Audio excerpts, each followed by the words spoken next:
PT Rans Entertainment Indonesia (TBK) catat kenaikan laba bersih sebesar 12,5% menjadi 25,6 miliar rupiah pada semester pertama tahun 2026. Pertumbuhan ini didorong oleh keberhasilan strategi efisiensi biaya operasional.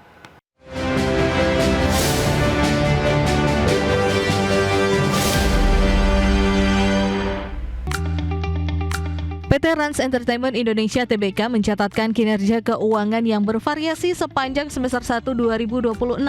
Berdasarkan laporan keuangan, pendapatan emiten media milik Raffi Ahmad ini terkoreksi 13,2% menjadi 149 miliar rupiah. Penurunan tersebut dipicu koreksi pada lini hiburan dan lifestyle sebesar 10,1% serta segmen penjualan produk yang turun 20,4%.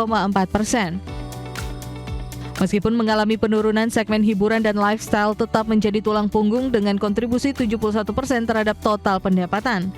Lini ini ditopang oleh unit production house dan acara sebesar 44 miliar rupiah, konten media sosial 42,3 miliar rupiah, serta talent management 19,34 miliar rupiah. Keberhasilan menekan beban pokok pendapatan membuat laba kotor perseroan tetap terjaga di angka 64,2 miliar rupiah. Langkah efisiensi biaya penjualan dan administrasi berhasil mengerek laba operasional Rans sebesar 25% menjadi 33,6 miliar rupiah. Hasil ini mendorong laba bersih yang diatribusikan kepada entitas induk naik 12,5% menjadi 25,6 miliar rupiah. Selain itu, kinerja cash flow perseroan juga mencatatkan hasil positif dengan arus kas operasi yang melesat 73% menjadi 35,7 miliar rupiah. Berbagai sumber IDX Channel.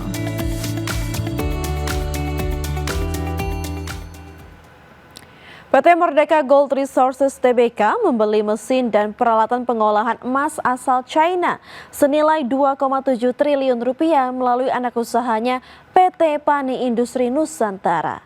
Aksi korporasi ini bertujuan untuk mendongkrak kapasitas pengolahan tambang Pani Gorontalo hingga 12 juta ton per tahunnya. PT Merdeka Gold Resources (TBK) mempercepat pengembangan fasilitas tambang emas Pani di Gorontalo.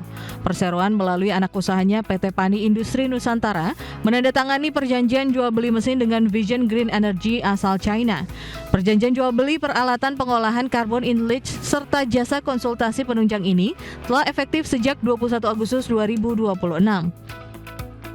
Nilai estimasi pengadaan instrumen pengolahan emas tersebut mencapai 1,02 miliar renminbi atau setara 2,7 triliun rupiah. Besaran transaksi ini mencapai 40,26% dari ekuitas perseroan per 31 Maret 2026 sehingga dikategorikan sebagai transaksi material berdasarkan ketentuan POJK 17 tahun 2020. Meski memerlukan jasa penilai independen, transaksi ini tidak membutuhkan persetujuan rapat umum pemegang saham.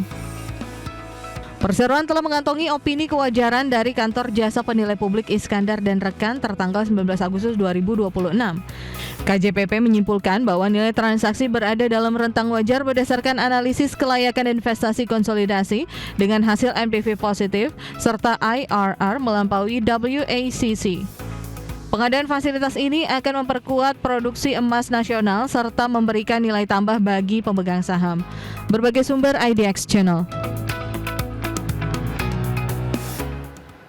Presiden Prabowo Subianto menegaskan komitmen pemerintah untuk membawa Indonesia mencapai kemandirian energi di masa depan.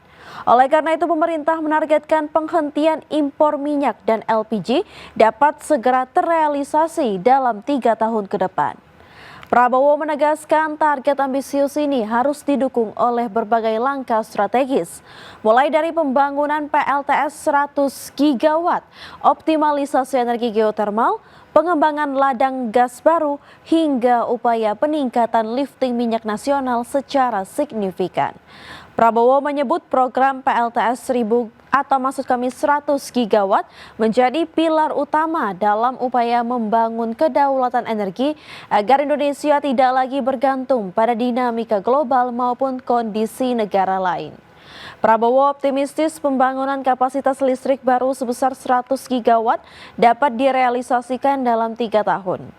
Di mana sebagai perbandingan, kapasitas listrik nasional saat ini berada di angka 88 gigawatt yang bersumber dari batu bara, minyak, gas hingga geotermal.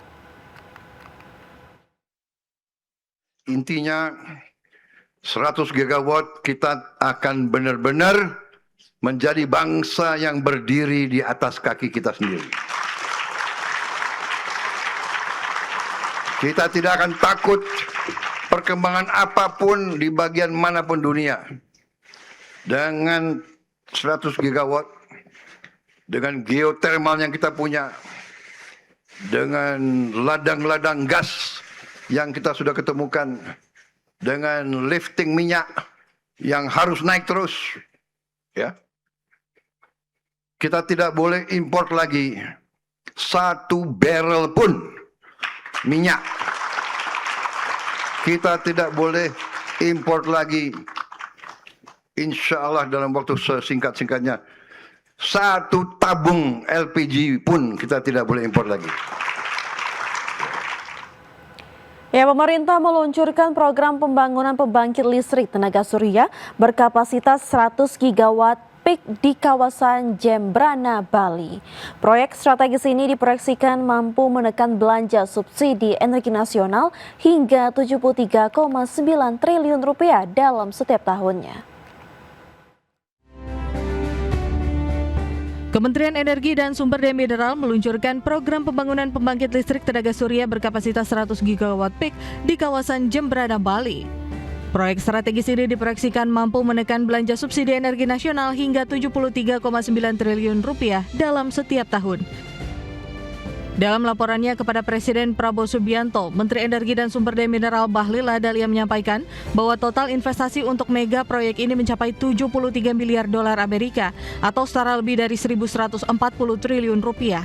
Selain penghematan subsidi, program ini ditargetkan mampu menciptakan sekitar 5,52 juta lapangan kerja baru bagi masyarakat. Mempercepat mengeksekusi implementasi 100 gigawatt program PLTS. Total investasinya Bapak Presiden dari 100 gigawatt adalah kurang lebih sekitar 73 miliar US dollar atau setara dengan 1.140 triliun lebih.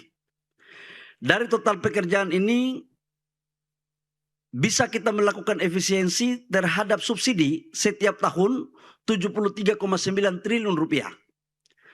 Bisa menciptakan lapangan pekerjaan kurang lebih sekitar 5,52 juta lapangan kerja. Dan untuk di hari yang kita laksanakan ini adalah kita groundbreaking 5,3 gigawatt dan untuk di Bali adalah 1.000 megawatt. Tambah plus baterai. Selain memperkuat ketahanan energi, program ini diarahkan untuk memperluas elektrifikasi ke wilayah pedesaan, di mana pemerintah menargetkan pembangunan PLTS berkapasitas 1 megawatt di setiap desa yang selama ini belum terjangkau aliran listrik, guna menunjang aktivitas ekonomi lokal, salah satunya di sektor perikanan. Dari Jembrana, Bali, Tim Liputan IDX Channel.